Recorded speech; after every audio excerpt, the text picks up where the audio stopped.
كان الناس أمة واحدة فبعث الله النبيين مبشرين ومنذرين وأنزل معهم الكتاب بالحق ليحكم بين الناس فيما اختلفوا فيه وما اختلف فيه إلا الذين أوتوه من بعد ما جاءتهم البينات بغيا بينهم فهدى الله الذين آمنوا لما اختلفوا فيه من الحق بإذنه والله يهدي من يشاء إلى صراط مستقيم أم حسبتم أن تدخلوا الجنة ولما يأتكم مثل الذين خلوا من قبلكم مستهم البأساء والضراء وزلزلوا حتى يقول الرسول والذين آمنوا معه متى نصر الله ألا إن نصر الله قریب۔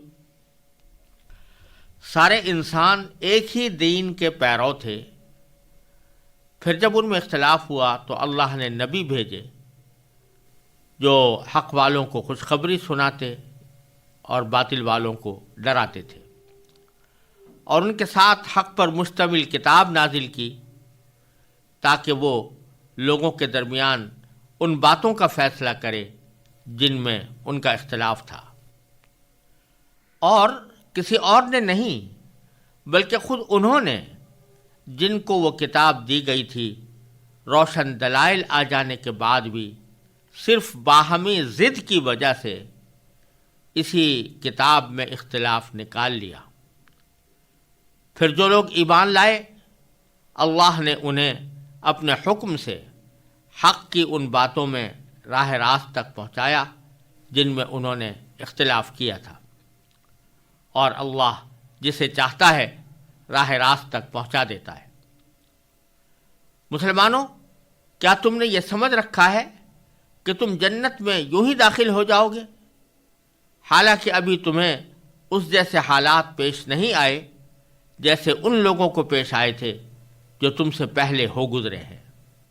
ان پر سختیاں اور تکلیفیں آئیں اور انہیں ہلا ڈالا گیا، یہاں تک کہ رسول اور ان کے ایمان والے ساتھی بول اٹھے کہ اللہ کی مدد کب آئے گی؟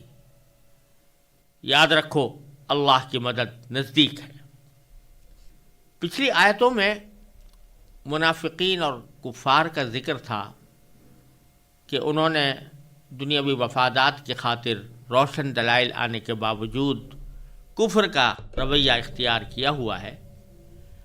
اللہ تبارک و تعالیٰ اگلی آیت میں یہ فرما رہے ہیں کہ اللہ تبارک و تعالیٰ نے جب انسان کو پیدا کیا تھا تو اس وقت ان کے عقیدے اور مسلک کے لحاظ سے ان میں کوئی اختلاف نہیں تھا، سب ایک ہی دین کے پیروکار تھے۔ جب حضرت آدم علیہ السلام اللہ تبارک و تعالیٰ کے حکم سے دنیا میں اترے، وہ اور ان کی اہلیہ محترمہ حضرت حوا جب وہ دنیا میں آئے اور ان کی اولاد پیدا ہوئی تو ان سب کا عقیدہ ایک تھا۔ یہ ایک عقیدہ کب تک رہا اس کے بارے میں کوئی بات یقین سے کہنا مشکل ہے۔ بعض روایات سے معلوم ہوتا ہے کہ حضرت ادریس علیہ السلام کے دنیا میں تشریف لانے تک یہی صورت رہی تھی، یعنی سب ایک ہی دین کے پیرو تھے، سب اللہ کو ایک مانتے تھے، سب اللہ تبارک و تعالیٰ کے سامنے آخرت میں جواب دہی کے معتقد تھے۔ بعد میں پھر رفتہ رفتہ اختلافات پیدا ہوئے۔ تو پہلے اللہ تعالیٰ نے فرمایا کان الناس امۃ واحدہ، یعنی شروع میں سارے انسان ایک ہی امت تھے، اور امت کے ایک ہونے کے معنی یہ کہ سب کا دین ایک تھا۔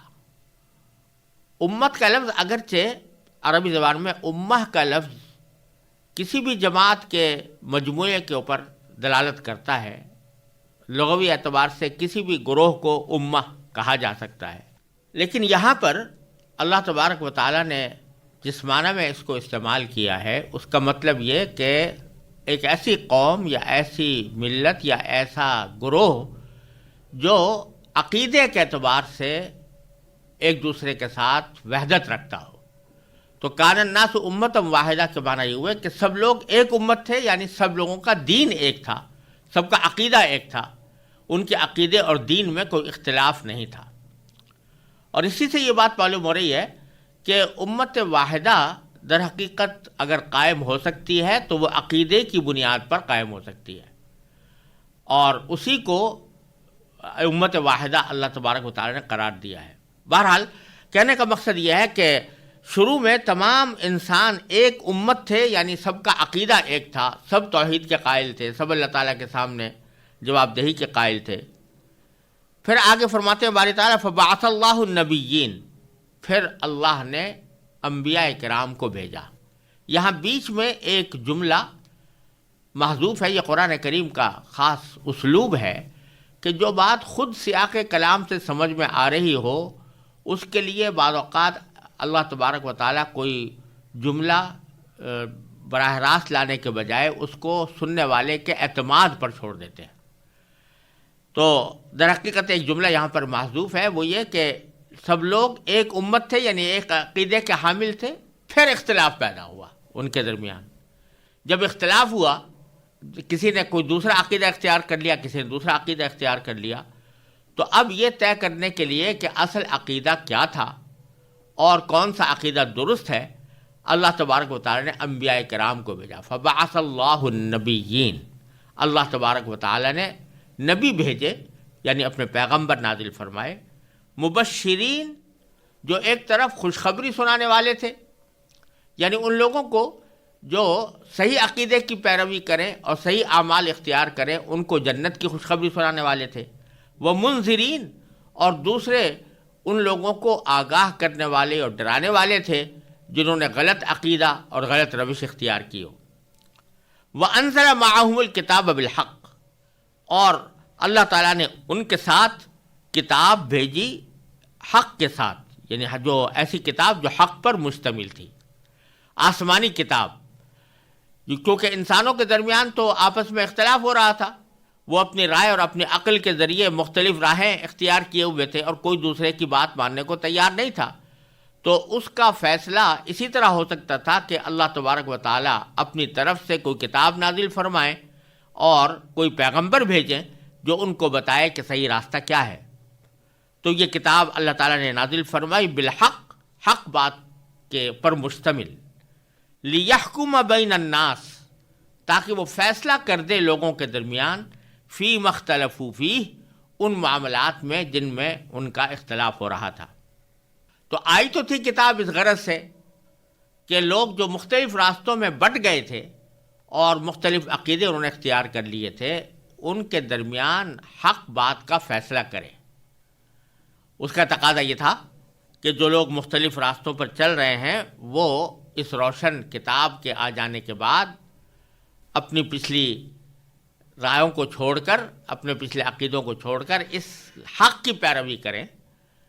لیکن ہوا یہ کہ اس کتاب کے آ جانے کے بعد بھی بجائے اس کے کہ لوگ اس کی پیروی کرتے، انہوں نے اس کتاب ہی سے اختلاف کرنا شروع کر دیا اور کہنا شروع کر دیا کہ ہم اس کتاب کو نہیں مانتے یا اس کتاب کی فلاں بات کو نہیں مانتے. تو آگے اللہ تعالیٰ فرماتے ہیں وَمَا اخْتَلَفَ فِيهِ إِلَّا الَّذِينَ أُوتُوهُ مِن بَعْدِ مَا جَاءَتْهُمُ الْبَيِّنَاتُ.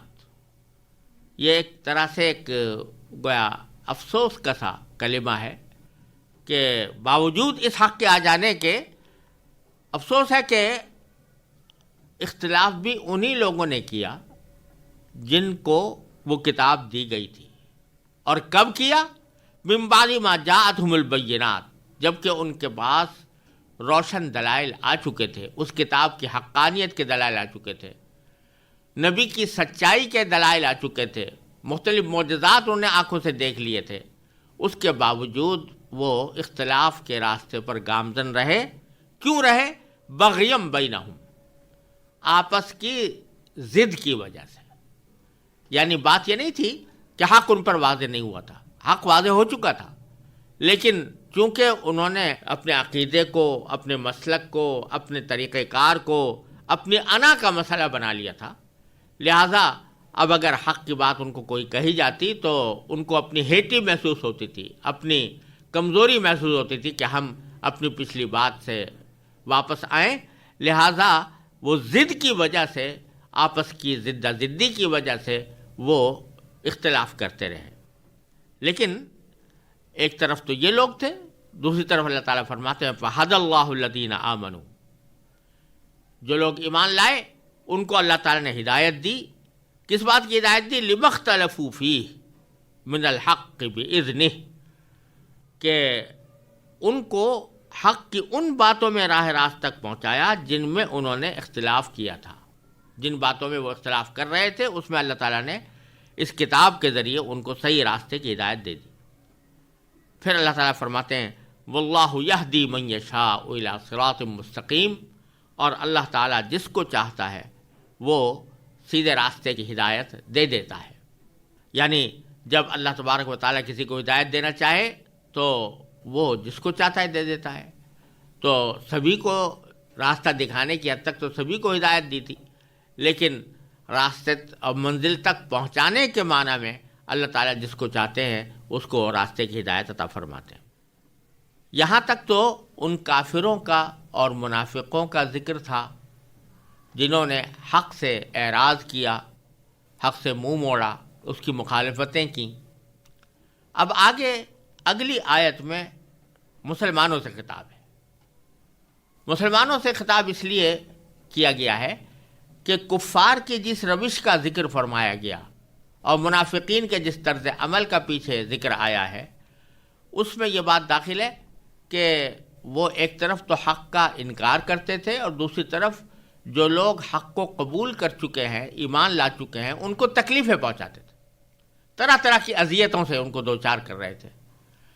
تو اللہ تبارک و تعالیٰ اب مسلمانوں کو تسلی دیتے ہیں کہ ان مصیبتوں اور ان تکلیفوں سے گھبرانا تمہارا شیوا نہیں ہونا چاہیے، اس لیے کہ جنت اتنی سستی نہیں ہے۔ اللہ تبارک و تعالیٰ نے تمہارے لیے جو جنت کا انعام رکھا ہے وہ اتنا سستا نہیں ہے کہ بغیر کسی معمولی مشقت کے تم اس میں داخل ہو جاؤ۔ چنانچہ فرمایا کہ ام حسبتم ان تدخلوا الجنہ، کیا تم نے یہ سمجھ رکھا ہے کہ تم جنت میں یوں ہی داخل ہو جاؤ گے؟ ولما یاتکم، حالانکہ ابھی تک تمہارے پاس اس جیسے حالات پیش نہ آئے، مثل الذین خلوا من قبلکم، جیسے ان لوگوں کو پیش آئے تھے جو تم سے پہلے گزرے ہیں۔ کیا ہوا تھا ان کے ساتھ؟ مستہم البأساء والضراء، ان پر سختیاں اور تکلیفیں آئیں۔ بأساء کے معنی ہے سختی اور ضراء کے معنی کسی بھی قسم کی تکلیف، تو ان کو طرح طرح کی سختیاں، طرح طرح کی مصیبتیں، طرح طرح کی تکلیفیں ان کو پہنچیں۔ وزلزلوا، اور ان کو ہلا ڈالا گیا، یعنی ان مصیبتوں اور تکلیفوں کی شدت کی وجہ سے بعض اوقات وہ ہل اٹھے، ان کو ہلا ڈالا گیا ان تکلیفوں سے، یہاں تک کہ رسول نے، خود رسول اور ان کے ایمان والے ساتھی یہ بول پڑے، حتیٰ یقول الرسول والذین آمنوا معہ، یہاں تک کہ رسول اور وہ لوگ جو ان کے ساتھ ایمان لائے تھے وہ بول اٹھے کہ متی نصر اللہ، اللہ کی مدد کب آئے گی؟ تو اللہ تعالیٰ فرماتے ہیں الا ان نصر اللہ قریب، یاد رکھو اللہ کی مدد نزدیک ہے۔ یعنی یہ تم جو سمجھتے ہو کہ بعض اوقات اللہ تبارک و تعالیٰ کی طرف سے مدد آنے میں دیر ہوتی ہے، تو یہ تمہارے اپنے حساب سے وہ دیر ہوتی ہے، اللہ تبارک و تعالیٰ کے ہاں دیر نہیں ہوتی۔ اگر تم ان تکلیفوں اور مصیبتوں اور پریشانیوں پر صبر کر کے اپنے موقف پر قائم رہو تو اللہ تبارک و تعالیٰ پھر تمہاری مدد فرماتے ہیں، چاہے وہ تمہیں دیر میں نظر آتی ہو، لیکن حقیقت میں اللہ تعالیٰ کے نزدیک وہ قریب ہے۔